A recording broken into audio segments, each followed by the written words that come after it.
This is the Trumpton Broadcasting Company, broadcasting live via the medium of modern technology. It's now time for your scheduled show with the Mayor of Trumpton, the Honourable Mike Dix.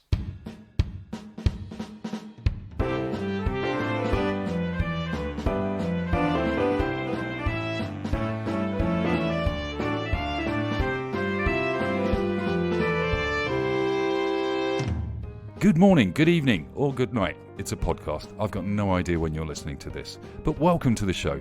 We've got a packed lineup today for you, kicking off with friend of the show, Suella Braverman, who'll join us to try and explain how she's managed to keep her job again this week. Then I'll be taking your calls about a rarely discussed topic in the UK, immigration.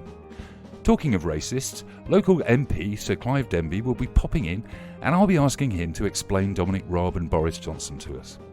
Then it's the ever-popular Just One Word Hour, where I'll be asking you to call in with just one word on today's hot subject, the weather. And we'll be joined by Sir Keir Starmer for legal reasons. But first, let's go over to the TBC helicopter to get Aidan's pothole count. It's gone down to 41. 41, that's great. What's happened? Well, Big Dave, he's had his driveway tarmacked and they did the load outside him. That's fabulous, Aidan, thanks. No worries. And now this. Let's do the news. Here is the news for Trumpton. Home Secretary Suella Braverman reportedly asked civil servants to cover up for her as she faces fresh allegations of bullying. Her latest victim, a Mr. Sunak of no fixed abode, was not available for comment. Ex-Crime Minister Boris Johnson has called the police inquiry into his Chequers pandemic parties a witch hunt. Speaking from a broom convention in Salem, Texas, Mr. Johnson warned civil servants, "I'll get you, my pretties, and your little dog too." As net migration hits a record high of 606,000, Rishi Sunak promises to get that down by next year by moving his family back to California after the general election. A new survey reveals that 86% of people believe the police are institutionally racist, sexist and homophobic. Meanwhile, 72% of respondents thought that their albums were much better than Sting's solo efforts. And in local news, Windy Miller's application to convert his windmill into a wind turbine, providing free electricity for Trumptonshire, has been rejected after local residents claimed that a wind turbine would ruin the traditional look of the village, suggesting it should be moved to Chigley instead. And finally, as a car crashes at speed into the gates of Downing Street, police say they are looking for the Home Secretary who has been speeding away from the press to avoid questions about immigration figures. And that was the news from Trumpton. Is your job getting you down? Are you worried about the cost of living? Are you concerned about your kids' appalling education? Do you know how to pay for dinner this evening? And are you terrified that your parents will have to sell their house just to pay for their healthcare? Well, we're the Tory party, and frankly, we don't care. That was a party political broadcast on behalf of the Conservative Party. Remember, if you vote Tory, your house could be at risk. Well, despite being on the run, friend of the show, Suella Braverman, has kindly granted me an exclusive interview for TBC. You've been in trouble with the police this week for speeding, and in trouble with the Prime Minister for trying to cover up your crimes using your civil servants. Are you just a troublemaker, Miss Braverman? Well, I wouldn't say trouble. I'd say it's been interesting, but I've had lots of interesting chats with the police before, usually, on a Saturday morning, and Rishi I wouldn't worry about. Let's talk about the speeding incident itself. Why were you speeding, Suella? I wasn't speeding. Actually, I was somewhere completely different at the time. Well, it seems rather odd that you were fined at all then. Who was actually driving the car? Well, this remains between you and me, right? But, have you heard the expression, honour amongst thieves, right? Yes, I have. Well, listen, let's just say I was in the middle of another job somewhere else and I was covering for someone else. And speaking of covering up, you then asked your civil service team to cover up for you. Did you expect them to breach the code to do that? Well, listen, you put together a good team, you usually haven't got a problem. Now, my usual crew, right? I've got Speedy Harry, right? I've got Dodgy Barry, right? And I've got Flash Dave, right? We do the jobs together, it's usually not a problem, right? They're fine, they understand, there is honour, there is what we call family, right? But these civil servant types, right? Okay, Jobsworths, a lot of them, need putting under. I see. That's rather dramatic. So if it wasn't you driving the car yourself, and you claim that your civil servants are lying, Why did the PM investigate you at all? Well, listen, there are certain reasons, and I could go into it, but you know what, I'm not going to, because I'm not a grass, Mike, because I'm not going to snitch. Snitches get stitches. But there were reports that he was trying to fire you. How did you avoid it? Well, they were reports. Me and Rishi, we had a little chat about these reports, and I think you'll find that Rishi, he saw the error of his ways. Really?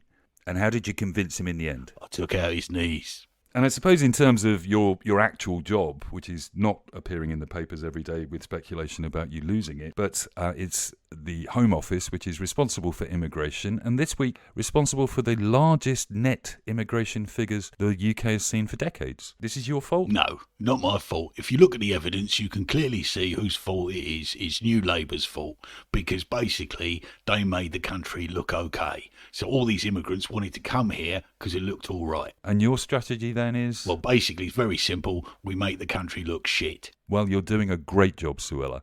Now, if you could just remove these thumb screws from me, and I can get on with the rest of the show. Not a chance, Mike. Your ass is mine. So today I thought I'd open up a subject that's been rarely discussed in the UK these days. It's decades since I've heard anybody on the media mention the word immigration. But it's an important part of our lives. So I'd like to find out your view on immigration. Let's go to line 1. Hello, this is Patricia Highsmith. No relation. So immigration, Patricia. Yes, I feel that I want to start, though, by talking about the lovely, lovely messages we just heard about Suella Braverman. I think she's a wonderful woman. I think she's doing an amazing job. And I've just looked out over my Surrey estate, and, not here, but everywhere else does look and feel really shit. Right, so you think her policy is working then? Yes, it's an absolute storm. And I think we've got enough people here already. I mean, it's actually very diverse here in Surrey. If you look at the demographics, you'll see that it's 87% white and 13% staff. So I can see where you're coming from on this one, Patricia. But surely, if the country gets worse, as Suella is hoping, to turn off the immigration, it will just get worse for all of us. No, because I have a trust fund. Actually, are you the Patricia Hyde-Smith who's the third richest family in Surrey? Yes, and therefore I'm aware of the hard times that we're dealing with only being the third richest in Surrey. One does have to virtually live on the poverty line. I can see that. Well, let's go to line 2. Who's on line 2? Hello, Mark. My name's Frank. I'm a first-time caller, long-time listener. Frank, I'm sure you've called before. No, that was someone else, clearly. Oh, okay. So immigration, Frank. Yeah, well, basically, I think there should be more of it. Because, really, if you look at it, if you look down deep, you'll find that we're all immigrants of some kind of description. I, myself, have just done that Ancestry.com, when you can do the DNA testing. And it turns out I'm 75% Spanish because half of my family originates from Spanish sailors that actually escaped the Armada and run away to Scotland. So I've a portion Spanish, a portion Scottish, and, a portion just me. That's fascinating, Frank. You always give us a great insight into history through your anecdotes. What do you mean always? This is the first time we've spoken. Oh, sorry, of course. So your view then is that we don't have enough immigrants? No, we should just bring more people in, make it a bit more varied. Do you know what I mean? Actually, every country could benefit from having different people, different cultures, different ideas. It's a great way to live. It makes life a little bit more interesting. That's a controversial view, I think, Frank. Many people say that we're full. No, there's loads of space. Do you know, another interesting fact for you, Mike? Do you know what covers the most open space in the UK? And it covers a huge amount of it, and it's completely open, not built on, and it's not parks. Any idea? Is it the Kent Lorry Park? No, it's golf courses. Absolutely pointless. Just filled full of men dressed like pimps who look like twats. I'm sure you're aware that Mr. Farage runs our local golf course, Frank. Well, and you can see the state of disrepair it's in. No, it's absolute nonsense, mate. Many people say, Frank, that if you love immigrants that much, you should have them move in with you. Well, I've already got some. I've got 3 Ukrainians, 4 people from Hong Kong, and I'm just converting the Airbnb barn. Well, Frank, that's quite admirable behaviour, I think. You seem to be a shining light. Well, I don't want to blow my own trumpet. Oh, Mike, before you cut me off, don't forget tonight at the Village Hall, we're doing a memorial concert for Tina Turner.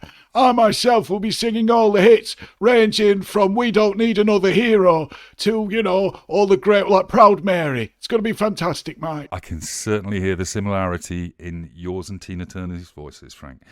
Great to talk to you again. I'll see you at the concert tonight. Oh, by the way, is it raising money for a good cause? Yeah, it's for Amnesty International. Good people. Excellent, the people that look after refugees. Frank, you're an absolute treasure of Trumpton. Off you go. Let's take line 2. Hello, my name's Brian. Hello, Brian. What do you think about immigration? I think it's wrong, and I think I know what the problem is. Really? Yeah, it's Canadians. Canadians? Yeah, they come round all the time. They come on over, they trash the place, right? And they don't even use adequate toilet facilities. They poop everywhere. They go swimming in the pond, and they just trash the place. Not to mention all the aggravation they caused us walking across the road and ignoring the traffic. Brian, the subject today is immigration, not bird migration. I think you're talking about Canadian geese. Well, that's the problem with immigrants, aren't they? They come back here, they treat the place like a hotel. In fact, they're worse than a hotel. I mean, I've never stayed in a Premier Inn and shat in the pond. Right, Brian, I'm going to leave it there and we'll move on from this controversial subject and listen to this advert. Well, once again, we seem to have been joined in the studio by local MP Sir Clive Denby. Sir Clive, do you not have any real work to do?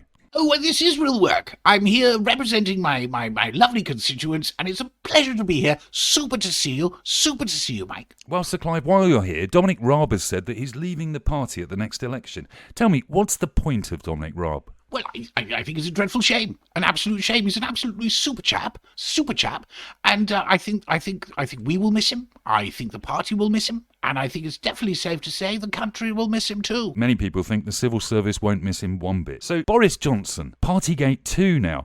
Parties at Chequers. Were you invited, Sir Clive? Well, I wouldn't call them parties. Maybe a works drinky. Sir Clive, there were 78 gallons of champagne delivered. There were dancing girls in a coach. Surely that's a party. No, I think you'll find that if you look at the figures of what champagne consumption was before, it's average, pretty much average, really. And as to the dancing girls, well, when you get Theresa May and a few glasses of champagne, things will happen. So as far as you're concerned, it was just a typical Tory meeting? Absolutely. Couple of glasses of champagne. I mean, I obviously have a couple of bottles of champagne every morning. Doesn't everybody? Not everybody, Sir Clive, I don't think. But Boris, do you think his career's now in danger? Do you think... I mean, he hasn't voted in the House of Commons since March this year, and he's been on a tour of America that's supposedly net him £6 million or $6 million. Do you think this is going to affect him? Well, I think what we're doing here is we have a dreadful attack on a man who's basically just trying to do the best for his family. He's an honest, hard-working man trying to raise a few shekels just to be able to supply, the ones that he loves with some basic needs. And I imagine when you have so many families as Boris has, then you need to raise a lot of money. Well, yes. He's a bit of a lad, eh? So, Sir Clive, with Dominic Raab leaving, with the Braverman scandal this week, with Boris Johnson, with Rishi appearing not to be able to do anything about it, and your terrible ratings in the polls, is the Tory party in terminal decline? No. In fact, what we're doing is we're replacing Dominic Raab with a new person. What we're going to do is we have a new candidate, someone who's going to come in. They're going to monitor the situation, assess how everything is, and then they are going to make sure other people come along to be able to renovate the house. It's like a house. They're going to renovate the house. They're going to make it better. And what we will do is, if we sort of magically went away and came back again, maybe in the same sort of hour time period, we would come back and we would see, like Homes Under the Hammer. That's what it is. It's like Homes Under the Hammer. We're going to bring this person in and they are going to sort it all out. Really? I mean, that sounds like an impressive politician, a great leader. Just the right person for us in this time. Who are you thinking? Well, Dion Dublin and the other chap with the funny hair. There's been reports that people have been throwing tomatoes at you in the streets. Well, I think that proof, if nothing else, that the fact that the inflation's gone down, that people can actually afford tomatoes now to throw. So, Sir Clive, have you got plans to go to the tribute concert tonight? Oh, yes, absolutely. As soon as I heard the tragic news, the tragic news of the death, I heard about it. I'll sign up for it. I'm absolutely going to be there and thoroughly enjoy it. I have all of the records. And it's all in a good cause, but surprising to me that you would attend an event sponsored by Amnesty International. I think you've got your information wrong there, Mike. I don't think I'd be attending that. No, I'm going to the one at the golf course for the fundraising for the Conservative Party. Right, okay. And that's a tribute to Tina Turner? No, God, no. No, the Australian chappie with the wobble board. Much more our kind of thing. I think it's time you spoke to your lawyer, Sir Clive. Well, I'm sure we're all a little bit tired of politics now, so it's time for my favourite spot on the show, Just One Word, where I ask you to call in and give me your one-word answer to the problem that I pose. This week it's the weather. Line 1. Roasted. Line 2. Tries. Line 1 again. Salted. Line 2. Excommunication. Line 1. Cashews. Line 2. Nuts. Line 1 again. Climate change. No, I'm sorry, we established this last week. Climate change is 2 words. Climate change with a hyphen? Okay. Line 2. There's nobody on line 2. Obviously, nobody wants to talk about the weather this week, so let's go to another advert break and I'll pay my mortgage. Booking first-class flights is so difficult these days, isn't it? On the one hand, you want to tell everyone on TikTok and Twitter about your exciting trip, but on the other hand, you're worried that sharing those pictures of your first-class ticket might make you look like a hypocrite. I'll let you into a secret. I use Reeves Travel Services. They give you 2 tickets. One for a first-class luxury seat where you'll be pampered and fed to the highest standards, and one that looks like an EasyJet ticket with no hand luggage allowance that you can share on social media to keep the left wing happy and the right wing off your back. Reeves Travel Service, the socialist travel agents for the rich and famous. And welcome back to the show. For legal purposes, we now have to have Sir Keir Starmer on because we have to show some sort of balance, else we'll lose our Ofcom licence. Sir Keir, welcome to the show again. Hello, Mike. It's a pleasure to be here again. You must be enjoying the fact that the Tory party seem to be in trouble yet again this week. Well, I wouldn't say enjoying, but I am taking a perverse pleasure in it. It's making me quite aroused. And last week you came into the show and told us that you were going to be much more controversial, hit the headlines all week, but we've heard almost nothing from you. Well, I think you'll find, Mike, I've actually been very controversial. I produced a detailed plan of what to do with the NHS, and I presented it in a very controversial way. Did you really? I missed that. Well, how did you make it controversial, Sir Keir? Well, I used PowerPoint, which of course is a very controversial method, and to make it a little bit more racy, I used a different kind of font than what is usually used. I mean, Angela Rayner, she enjoys Helvetica, and Rachel Reeves, she's a big fan of Bookman style QC, but I used Comic Sans. Of course you did, Sir Keir. That makes perfect sense. There was a little bit of controversy around the Labour Party in Rachel Reeves and her plane ticket where she went to New York, business class, and posted a picture on Twitter which she subsequently took down. What do you have to say about Rachel's sort of hypocrisy, I guess? I don't think it's hypocrisy. I think it's perfectly justified because we did the research. I did it for her myself. I looked on booking.com and it turns out you can't get a National Express coach to New York, which obviously would have been my preferred alternative. Do you use National Express yourself, Sir Keir? I do. It gives me an enormous sense of well-being. I do like it. They're very good. They do have a toilet on board, but they do always tell you that it's not for solid waste. Which I suppose is reassuring? Oh, very, very, yes. Also, although not when you've had a curry. I'm not sure it's wise for your PR team, in fact, are looking at me now saying, can we edit out the word curry from this conversation? And the answer is no, it's a live recording. Sir Keir, let's go back to this plane ticket, which everybody's been talking about in the UK this week.